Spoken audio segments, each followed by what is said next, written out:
बड़ी खबर क्यों निकाय चुनाव से जुड़ी ये बड़ी और अहम जानकारी। तो बड़ी खबर आपको बता रही, जहां हत्या आरोपियों की सीजेएम कोर्ट में पेशी होगी। तीनों हमलावरों की पुलिस रिमांड जो है वो मंजूर हो चुकी है। अतीक अशरफ मर्डर केस से जुड़ी ये बड़ी खबर। तो हत्या आरोपियों की सीजेएम कोर्ट में पेशी होगी।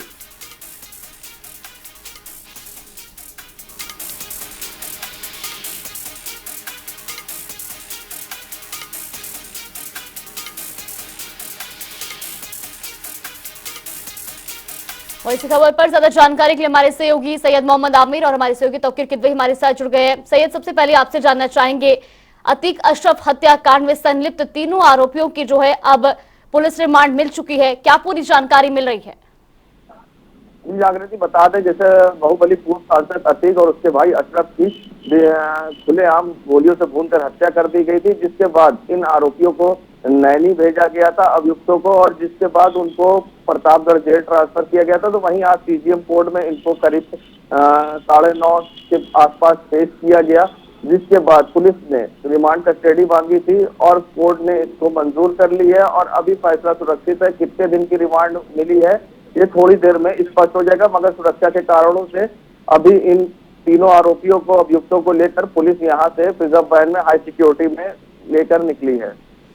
जी बिल्कुल, तौकीर आपसे भी जानना चाहेंगे, जिस तरह से तीनों आरोपियों की पुलिस रिमांड तो मिल चुकी है, लेकिन कहीं ना कहीं अभी भी सवाल ये खड़ा होता है कि इस पूरे हत्याकांड में क्या सिर्फ यही तीनों आरोपी संलिप्त थे, या इनको पूरी जानकारी किस तरह से मिल रही थी और किस तरह से इस पूरी वारदात को जो है इसकी प्लानिंग की गई, इसको अंजाम दिया क्या?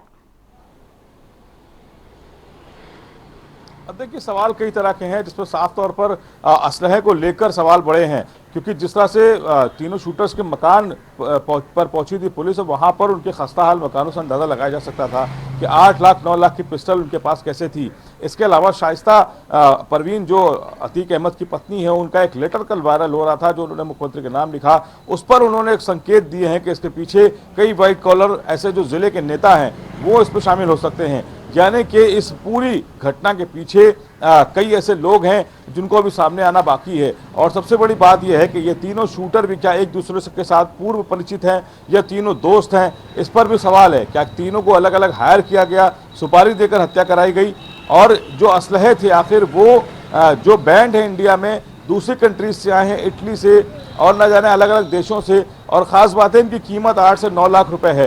तो सवाल ज़रूर बड़े हैं, क्योंकि जिन लोगों के पास अपने घरों की मरम्मत कराने के पैसे नहीं, उन लोगों के पास इतने महंगे असलहे कहाँ से आए और किसने प्रोवाइड कराए। तो इसलिए अभी कई तरह की जांच होनी बाकी है। और जो शाइस्ता का लेटर कल वायरल हुआ, इसके अलावा जो अतीक ने एक लेटर लिख रखा है सुप्रीम कोर्ट को, वो जब सामने आएगा तो ज़रूर तस्वीर साफ होगी कि इस पूरी हत्याकांड की साजिश कहाँ रची गई, जिले में रची गई या जिले के बाहर रची गई, वो कौन लोग हैं जिनको उस अतीक की हत्या से फायदा होना था, या फिर ऐसा कुछ अतीक के पास था जो अतीक अगर मुंह खोलता तो शायद उनका कैरियर खत्म हो जाता या उनकी गिरफ्तारी हो सकती थी, उनको कितना बड़ा नुकसान हो सकता था राजनीतिक या फिर आर्थिक। ऐसे मामलों को लेकर ही माना जा रहा है कि जब तक वो लेटर सामने नहीं आएगा जो अतीक ने सुप्रीम कोर्ट को लिखा है, तस्वीर साफ नहीं हो पाएगी। लेकिन ये ज़रूर है कि जिस तरह से इस हत्याकांड को अंजाम दिया गया, पुलिस की जो उसमें रोल है वो ज़रूर शक के घेरे में है, क्योंकि एसआईटी ने अभी जो एसआईटी गठित की गई है मुख्यमंत्री योगी आदित्यनाथ की तरफ से, वो उन पुलिसकर्मियों से लगातार पूछताछ कर रही है, उनका बयान दर्ज कर चुकी है। अब इसके बाद जो वहाँ के सुरक्षाकर्मी जितने भी अतीक के साथ उस दिन लगे थे उनकी भी पूछताछ हो चुकी है। अब इन शूटर्स को भी लिया जाएगा रिमांड पर, इनसे पूछताछ की जाएगी और हत्याकांड से जुड़े सभी सवाल पूछे जाएंगे। उनको असलहे किसने प्रोवाइड कराए थे, वो असलहे उनको मिले कहाँ पे, और उसके बाद इस पूरी घटना में यानी कि वो अपने अपने जिलों से कैसे निकल के यहाँ पहुंचे थे, उनको किसने मदद की थी, और सबसे बड़ी बात है हत्याकांड का उद्देश्य क्या था, उनको इस हत्याकांड के लिए हायर किया गया तो आखिर जी बिल्कुल, तौकीर लौटेंगे आपके पास। सैयद से भी जानना चाहेंगे, सैयद, जिस तरह से अब इस पूरे मामले में जो है तीनों आरोपियों की रिमांड मिल चुकी है, लेकिन लगातार जिस तरह से बीते दिनों भी जनता टीवी ने भी जो है शाइस्ता परवीन के वकील से बातचीत की थी, उनका कहना था कि संपर्क में वो नहीं है। ऐसे में लगातार पुलिस भी सर्च अभियान चला रही है, क्या अभी तक कोई सुराग मिल पाया है? जी बता दें कि जिस तरह से शाइस्ता परवीन के वकील, हमने बात करी थी शाइस्ता परवीन के वकील विजय मिश्रा से, और विजय मिश्रा का कहना था कि शाइस्ता परवीन से हम काफी कोशिश कर रहे हैं मिलने की, मगर नहीं, मेरा 3 दिन से संपर्क हो पा रहा, शाइस्ता परवीन हमारे संपर्क में नहीं है। ऐसे में ये बड़ा सवाल खड़ा हो रहा है कि शाइस्ता परवीन आखिर है कहाँ। शाइस्ता परवीन कहाँ गई, आखिर अपने वकील से संपर्क में क्यों नहीं है।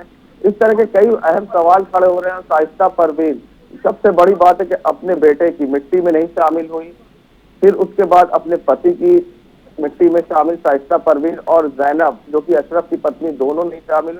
ये कहीं ना कहीं अपने आप में बड़ा सवाल हो रहा है कि ऐसी कौन सी वजह थी कि शाइस्ता परवीन सामने नहीं आ रही, आखिर है कहाँ।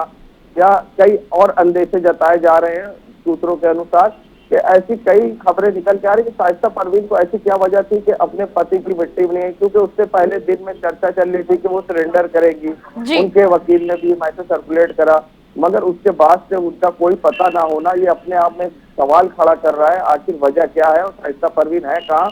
और जो अशरफ ने लेटर लिखने की बात कही थी कि वो कोर्ट में पहुंच जाएगा और सीजीएफ कोर्ट और मुख्यमंत्री पास, वो लेटर है किसके पास, क्या जी। वो लेटर सही में पहुंच पाएगा, ये कई अपने आप में बड़े सवाल हैं। और रही बात अतीक की चैट्स वायरल हो रही थी कि जिसमें कहा जा रहा था कि कई सफेद पोशों के नाम हैं, और इससे पहले अतीक की हत्या से एक दिन जी पहले बिल्कुल। ही ईडी ने ताबड़तोड़ कार्रवाई करते हुए रेड मारी थी, जिसमें जी। पीवीआर मॉल के यानी बिल्डर्स से संजीव अग्रवाल से भार्गव से कई बड़े लोगों के वहां रेड हुई थी। इससे कहीं ना कहीं जोड़ के देखा जाए तो कई अहम खुलासे हो सकते हैं अगर जी सभी को बिल्कुल हिरासत में सैयद, लिया। आपसे पल पल की अपडेट देते रहेंगे। फिलहाल आप दोनों का बहुत बहुत धन्यवाद हमारे साथ जुड़ने के लिए और तमाम जानकारी हम तक पहुंचाने के लिए।